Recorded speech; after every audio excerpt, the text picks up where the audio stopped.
Good morning, Brew Daily show. I'm Neal Freyman. And I'm Toby Howell. On today's special holiday podcast, Toby and I will recap summer 2023 by presenting the one story that we thought defined the past few months. We'll also go over some of our most embarrassing flubs, because who would want to forget those? Then we'll look ahead to the next half of the year to see what's on the horizon before finishing up with some predictions that we will 100% get correct and won't come back to bite us at all. It's Monday, September 4th. Let's ride.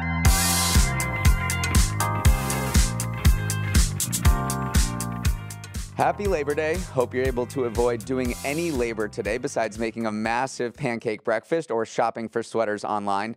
Because of the holiday, today's Morning Brew Daily episode will be different than usual. Labor Day is considered the unofficial end of summer, so Toby and I are going to discuss the news stories that define the summer and preview the rest of the year. Plus, we're going to quiz each other because we are hopelessly competitive about trivia. Hope you enjoy and lets you reminisce about all the good times we had together, because winter is coming. Okay, to start things off, Toby and I are going to pick the one story that we think defines summer 2023 and present our case. And I will go first.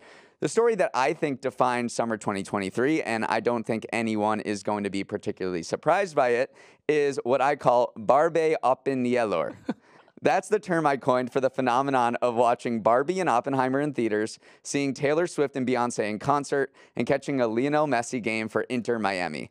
First of all, if anyone did all 5 of those, please let me know, because that is extremely impressive, and you probably have a private jet I could hitch a ride on. Anyways, the reason I think these 5 cultural events are so important is because they reveal a lot about the psyche of the American consumer in our first real summer after the pandemic. During COVID, people couldn't choose to buy experiences because we were all at home, so we loaded up on physical goods to renovate our houses, learn a new hobby like pickleball, and buy fancy toys for our new pets. All this buying of stuff drove inflation to levels we hadn't seen in decades. But this summer was maybe the first new normal summer, and it looks a lot like the old normal of 2019. People spent more at experiences like concerts, movies, and sporting events. They ate out more and they traveled internationally, all things that were trending up before the pandemic. Meanwhile, Americans stopped buying so much stuff at Home Depot and Dick's, as we learned in these companies' disappointing earnings reports recently. Of course, there are a lot more threads to pull at here, but no doubt these superstars commanded our attention and our dollars this summer. What do you think about things like Taylor Swift and Barbenheimer? What do they mean to you? Okay, 2 things stood out for me. By the way, thank you for pulling all of those threads together, Neal. That was artfully done. But to me, first, we have to remember what the economic outlook going into the summer was. Pretty much every major economist at a major bank said that we were going to enter a recession, rates were going to be simply too high, and it was going to constrain economic activity far too much.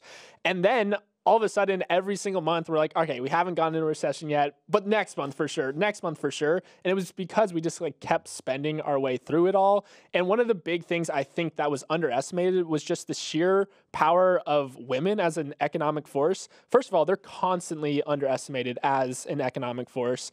And this was the summer that everyone finally woke up to the fact. I mean, even the Fed's Beige Book, which is kind of their commentary on the economy that they publish 8 times a year, called out Taylor Swift for boosting Philadelphia's hotel industry. Barbie is the biggest movie in Warner Bros. History. This was truly just the year of the summer of the woman, basically, and just them exerting their economic power and everyone becoming aware of it for the first time. And the thing is, they went in groups too. It wasn't kind of a solo endeavor. So more than 80% of people who bought tickets to see Taylor Swift and Beyonce, they purchased more than 2 tickets to those tours.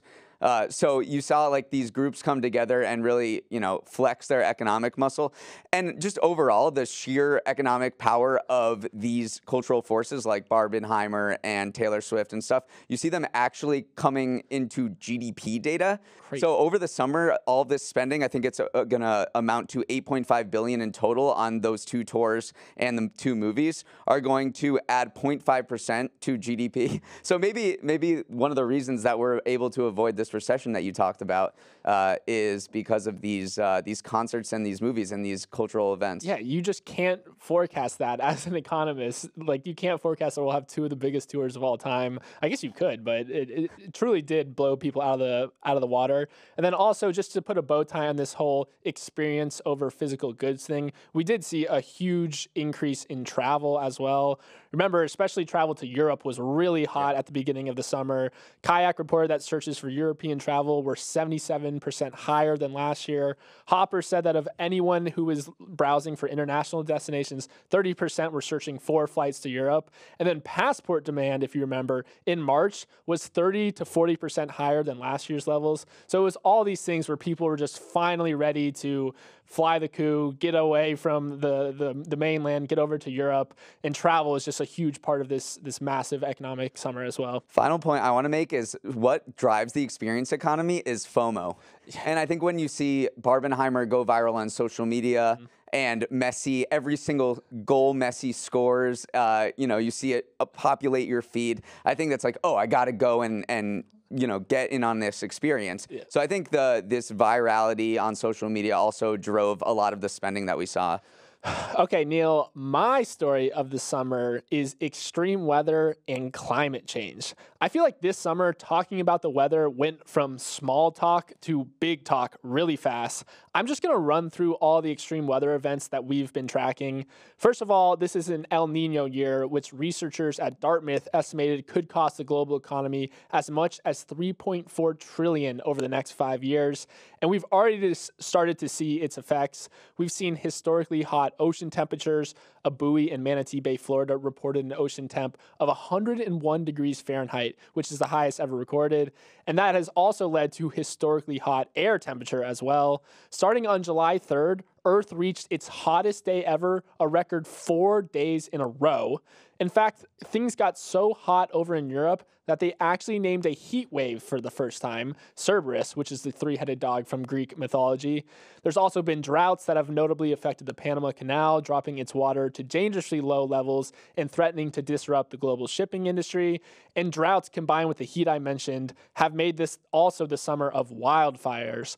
I'll never forget the few days when New York City had the worst air quality on Earth as wildfire smoke from Canada drifted our way and turned everything into a Blade Runner movie. Neal, I could keep going, but holy moly, it was a heck of a year.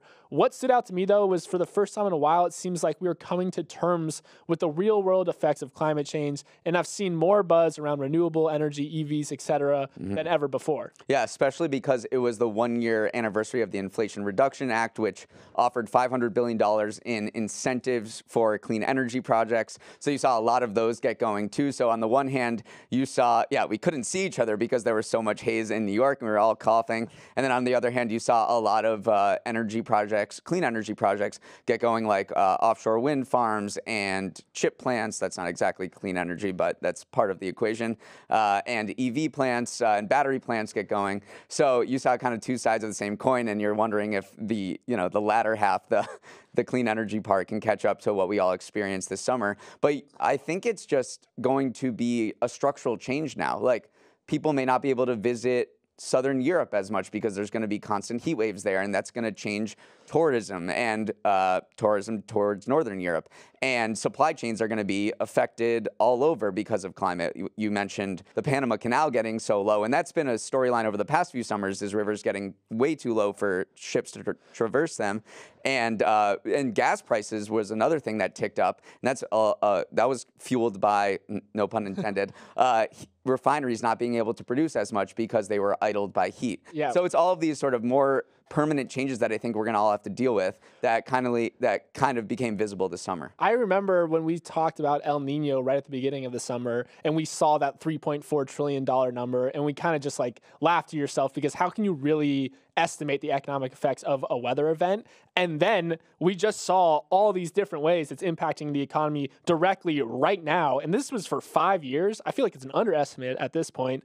I mean, also another angle of this was the insurance angle, where it's just becoming becoming untenable in some places. Insurers are backing out of California and Florida due to just way too high disaster risks. Farmers, Allstate, State Farm, all have begun to withdraw because their exposure to extreme weather events is just too high to be profitable for them. So we're seeing real economic effects from things like the weather. And I mean, this was only one summer. Like it's just going to keep on going from there.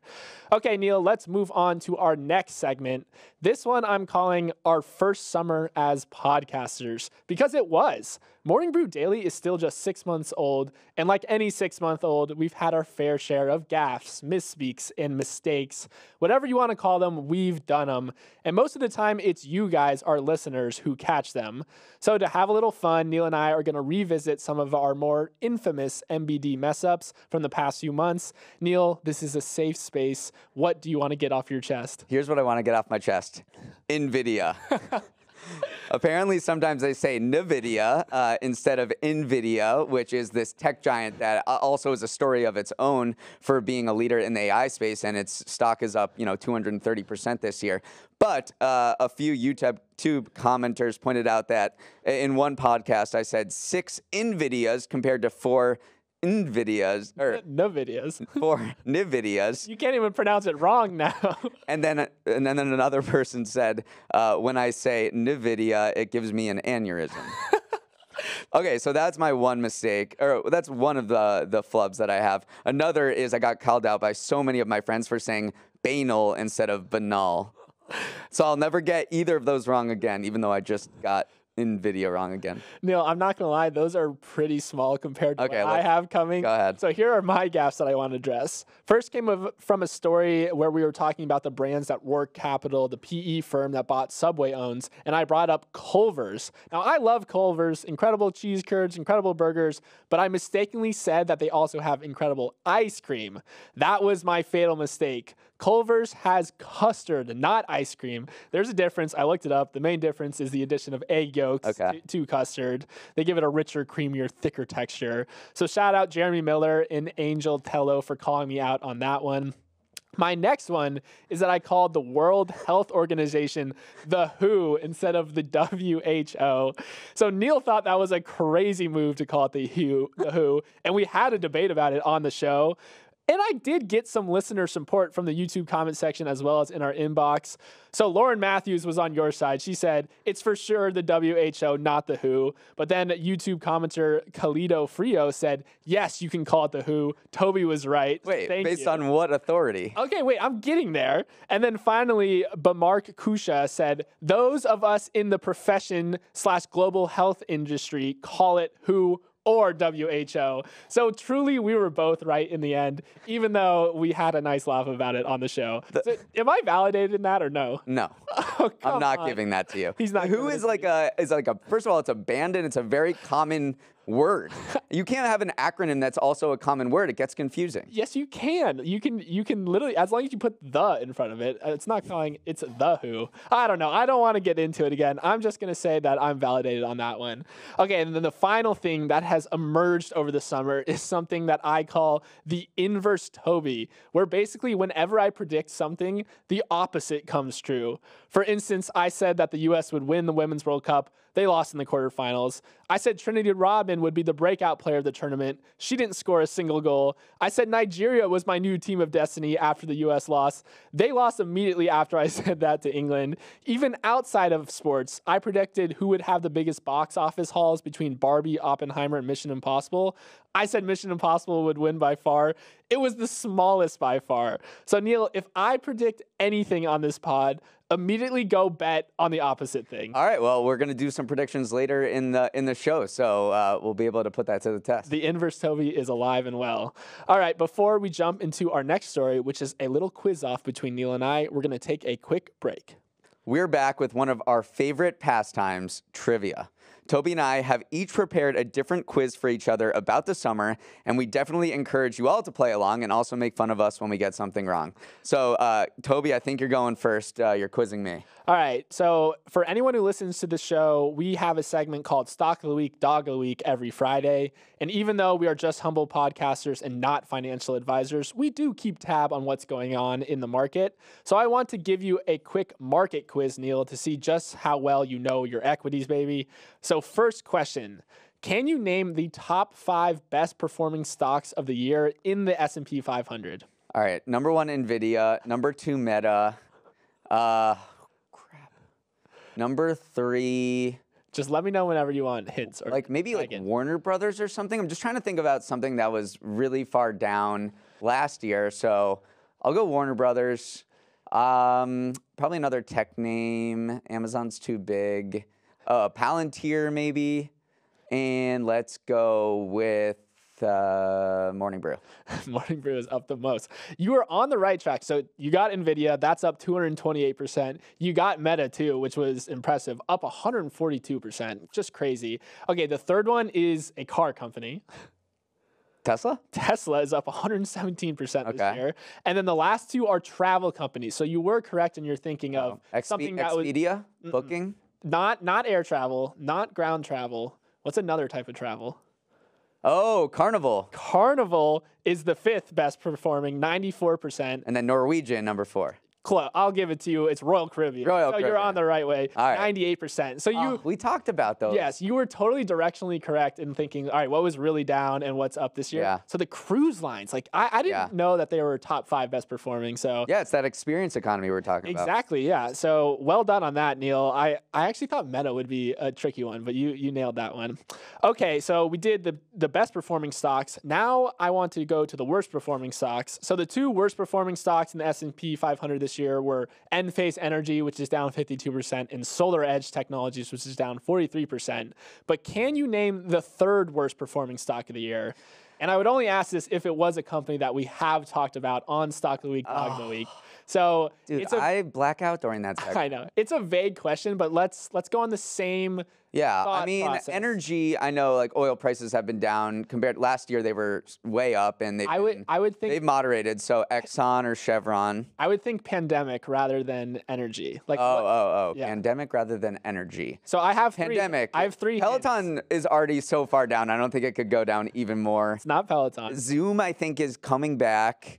What else? Like maybe the cleaner company, Clorox. Clorox is already down. Here's a hint. It was the 2nd best performing stock of 2020. Do you remember what the 2nd best was? I don't. The top was Tesla. Okay, and the 3rd hint is it starts with an E. E. And it's not ExxonMobil. What's the industry? Commerce. Etsy.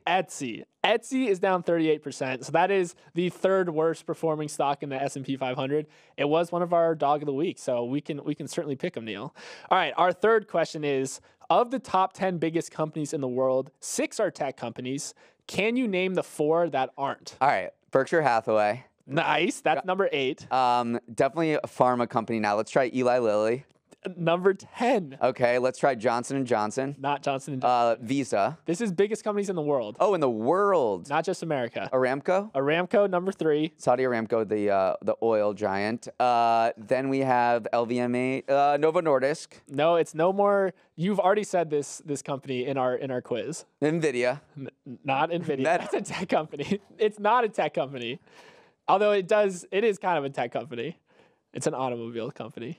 Tesla, number 7. So Saudi Aramco is 3rd, Tesla is 7, 8 is Berkshire Hathaway, and number 10 was Eli Lilly. I thought Eli Lilly would be hard for you, but you immediately nailed that. Yeah. Well done. Oh, you give me a lot of credit. I've got a lot of stuff wrong. You did better than I expected, honestly. All right. You're my turn for you. Here we go. So my quiz is called Name That Quote, or it's more like Name the Person Who Said the Quote. I will read a quote from the summer's news, and you'll have to tell me the name of the person who said it, okay? Okay. First one, I recognize everything I've said in the past. I recognize people will call me a hypocrite. Anytime I've said anything, I've said it with the information I had.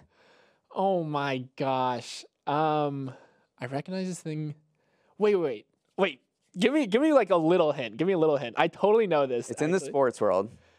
Oh, it's Jay Monahan, the PGA Tour commissioner. So he said this after the merger between Live Golf and the PGA Tour, and everyone kind of got on his case about it. Yes.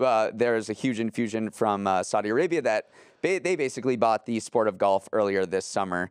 Okay, next quote. Send me location.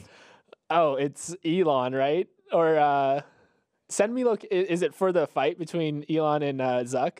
Zuck. So Zuck, yeah. Yes, Mark Zuckerberg on Instagram challenged Elon Musk to a fight, to a cage match that was rumored back and forth for the past few months. Seems like that's not going to happen, and we kind of knew that all along. But for the first week, it was fun, and then it just kind of dragged on. It was the lack of proper grammar that got me. I'm like, that's got to be Elon, but send me location. Send me location was Mark Zuckerberg. Okay, here's the other one.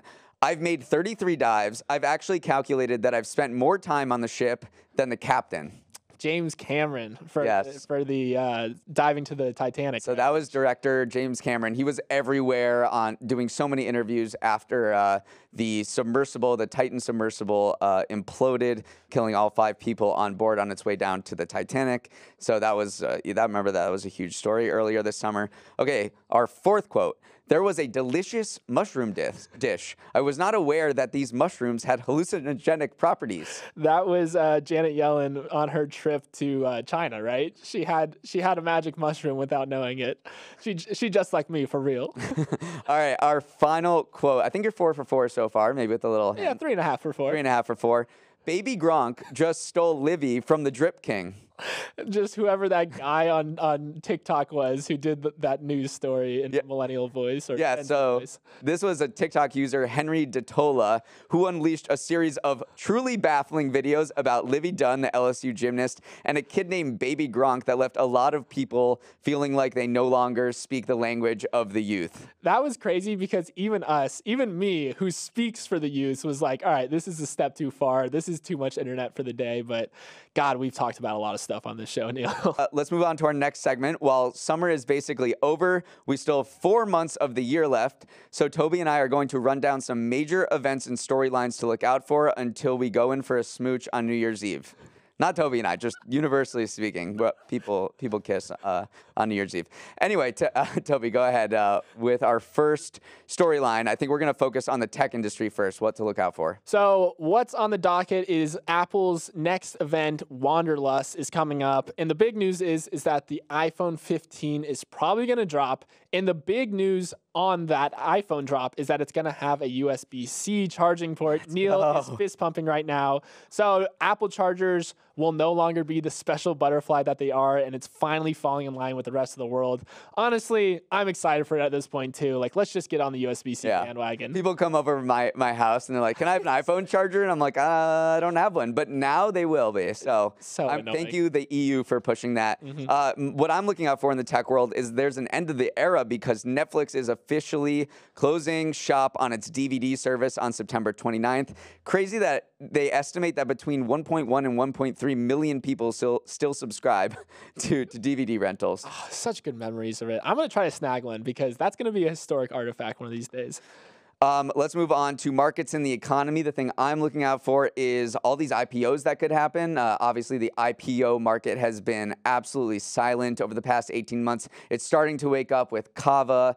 And then we had Instacart just recently filing its S1, so it's planning on going public. ARM, the SoftBank-owned chip designer, is also planning to go public, which could be probably the biggest one of the year. And then I'm also looking forward to Birkenstock, which could go public at an $8 billion valuation. And we'll see it go. It's just always going to be compared to Crocs on the market. Yeah, Croc. That could be. It's like Crockenheimer. Birkencroc is going to be the winter story of choice. Okay, Neal, I am looking forward to how AI is going to affect the market going forward. So remember, if we're going to look in the rear view mirror, NVIDIA has just been absolutely riding the AI wave. So we'll see if NVIDIA can keep the momentum going after it reached $1 trillion market cap. Also, the demise of Google's search business was greatly exaggerated. And in fact, it's rolling out more AI features than ever, just as quickly as anyone else. And then also, can Bing, which is Microsoft's search engine, keep any of that momentum it captured going forward? So we'll see how kind of big tech and AI interact going forward. The S&P 500 is up about 17% so far this year, so a nice rebound from last year. I'm wondering if we can make it 20% by the end of the year, but we'll see. That has a lot to do with maybe Jerome Powell's interest rate hikes, which we can talk about a little bit later. If Etsy could get its stuff together, maybe it can get to 20%. Yeah, it needs to be more like Carnival. Yeah. All right, let's go on to sports. What are you looking out for in sports? Okay, so the Ryder Cup starts at the end of September in Rome, so I'll definitely be tuning into that, where we'll actually have some mingling of LIV and PGA Tour players, which was definitely unexpected given where we started the year in terms of the two tours. We'll also see if the Saudi-backed LIV Tour does end up merging with the PGA Tour, as has been announced. Since that's been announced, we haven't really seen any information come out, so even though they say it's going to happen, I'm definitely going to be looking forward to it if it actually combines and merges. And then obviously we'll be keeping an eye on Messi to see if Inter Miami will ever lose again. He's part of the experience economy at this point. And I say that they make the playoffs and that they win the whole damn thing. They're just never going to lose again. He's got Maybe not. Then they were terrible. I know. All right, the thing I'm looking out for is the first ever F1 race in Vegas. It's coming to the Vegas Strip in November. It might be the biggest party of the year. It's also going to require a logistics miracle. $560 million is going to be spent to get Vegas ready for the race, which the project manager called one of the most aggressive programs of construction and design I've seen. So they do street races in Monaco and Singapore, but transforming the Vegas Strip, it's already very trafficy. There's a lot of people there, and they have to get it ready for an F1 race. And it's in Vegas. First F1 race there. F1's getting big here during the pandemic. So I think it's going to be nuts. I don't know if there's a Raiders game as well or a Vegas Golden Knights game, but this could like break a Taylor Swift record for, hotel occupancy and spending for a single weekend in a place. I can't wait to see what they light the Sphere up as. Remember we talked about the Vegas Sphere. I hope they do something crazy with it during the F1 race. All right, finally, entertainment. What are you looking out for? What movies do you want to see later? We have some great movies in the pipeline. Killers of the Flower Moon, the Martin Scorsese, Leonardo DiCaprio film. We, of course, have Dumb Money coming out, which is the GameStop movie that we're doing a screening for in just a week, actually, so come hang out with us. We're not getting Dune 2, which was pushed to 2024 because of the Hollywood actor strike. And then some rapid-fire names that are also coming out. Saw 10. I can't believe we're on 10 movies of that. Captain Marvel 2, Timothée Chalamet's Willy Wonka, and then Napoleon starring Joaquin Phoenix. Neal, which one of those are you most excited about? Killers of the Flower Moon and Napoleon. I'm a sucker for just like the big historical dramas, so that's really what I'm going to look out for. Obviously, this might be the last real movie season that we have unless this strike gets resolved, because everything's going haywire. The fall TV schedule is all messed up. I'm waiting for Severance to come back. But the TV is all kind of messed up. There's not going to be SNL. There's not going to be late night. So the writer strike is definitely messing with a bunch of fall TV schedules. Go listen to podcasts. Go listen to podcasts. Yeah. I'm looking forward to two different books. One is the SBF book by Michael Lewis, which should be super interesting. And then the Elon Musk biography by Walter Isaacson. Oh my God. So I guess that's pretty basic. Like, oh, you're a bro and you're looking forward to all of these books about business. But I think they'll be really interesting. The Walter Isaacson book about Steve Jobs I found really, really good and kind of was my first introduction to business. Okay, as the final part of our fall preview, Toby and I are going to look into our crystal ball and offer up some predictions for the rest of 2023. I've written down 5 prompts that I'll read off, and we'll make some uneducated guesses, then revisit them at the end of the year. All right, the first one. The Fed has raised interest rates to 22-year highs, and recently in Jackson Hole, Jerome Powell said he may not be done raising them. Investors seem to think that he won't, though. So, Toby, will we see another interest rate hike this year? I'm going to say no, because Jerome has, first of all, gotten so lucky with the Barbenheimer thing, with the Taylor Swift thing. I think he realized he has this very delicate house of cards that he's built up. The economy is in this Goldilocks mode. I just don't think he wants to throw a wrench into it at all, and so he's going to keep them where they're at. I'm also going to say no. I think there's, they like to say the Fed is insulated from political pressure, but there is, I think, an increased amount of pressure on Jerome Powell to not raise rates anymore, because those are being blamed in part for the regional banking collapse earlier this year. So I think that inflation is going to continue to come down, and he won't raise interest rates anymore. So I put us down both for no on that. Okay. So probably is going to raise them. Inverse. All right. The second one is about the Hollywood actors and writers strike. Toby, my question to you is, will either one of those be resolved by Thanksgiving? I'm going to say yes, because I just think that the financial pressure that a lot of the actors and writers are under, it's just going to become eventually too much because, I mean, there's only so many cameo videos you can make to cover rent. There's only so many, I don't know, kind of speaking gigs or whatever you can do to make ends meet. And so I just think that they just don't have enough financial firepower to last much longer. So I'm going to say it ends before Thanksgiving. This is getting uninteresting because I was also going to say yes for the same exact reasons. The longest actor strike ever, the longest writer strike ever was 153 days. And this would be way past that at Thanksgiving. So I do think they're going to come to a deal. All right. Speaking of deals, the third prompt is give me your shocking merger or acquisition that's going to happen for the rest of the year. I'm very excited for this one.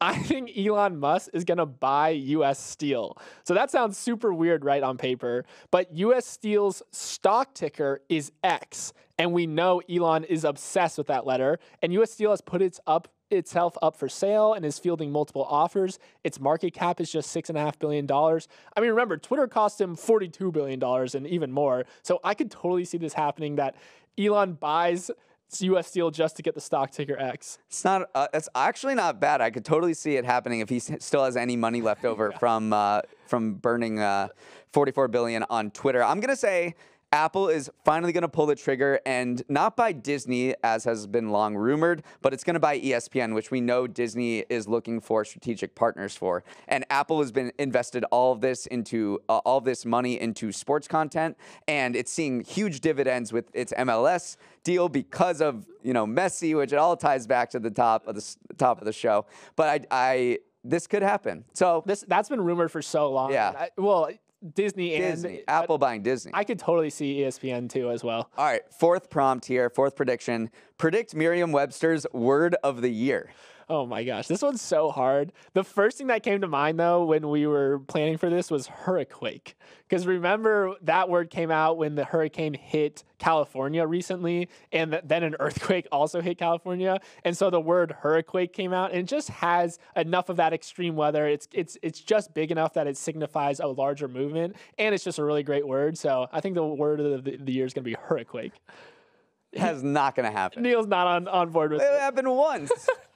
There's not been another extreme weather, baby. All right. Mine is, I think it's going to be "We Are So Back." Oh my gosh, Neal, it's a word of the year.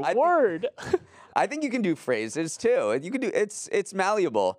I mean, like "We Are So Back," right? Everyone's saying it. It feels like we talked about at the beginning of the show. Feels like we're back in 2019. Things have normalized, and everyone's just saying "We are so back," and it just feels like we're back after 2020 to 2022. Trump is running again for president. Like we're so back. A couple other options I thought could be strike. Yeah. Okay. Algorithm, based on all of the AI stuff. Indicted. Potentially, if they wanted to go the political route, or Renaissance. So that kind of ties into the "We Are So Back" vibe and the Beyonce's tour. Yeah, I had Slay and Delulu written down, so could be Slay, but I don't think Merriam-Webster hangs around Gen Z enough. Yeah, you're right. All right, final prediction here. Toby, what is going to be the most popular Halloween costume this year? Okay, so the easy one is obviously Ken and Barbie, or Barbie and Oppenheimer, anything on the Barbenheimer, Ken and Barbie train, but that's too easy. So I'm actually going to pick the Trump mugshot, actually. I feel like we gloss over that, but remember, prison clothes are like a really big staple of Halloween culture. So all you got to do is like put on an orange wig, and then you're a Trump mugshot. So I think we're going to see a lot of escapee Trump jail costumes. Oh, that's a good idea. Okay, mine is a couple's costume, and it's going to be Lionel Messi and his bodyguard. Oh, that's really good. Because videos have surfaced recently that there's an ex-Navy SEAL who follows Messi around the pitch when he's on the field during the game, because he's such a security liability. So yes, there's this ex-Navy SEAL who's just running back and forth on the sidelines, awesome, like a referee.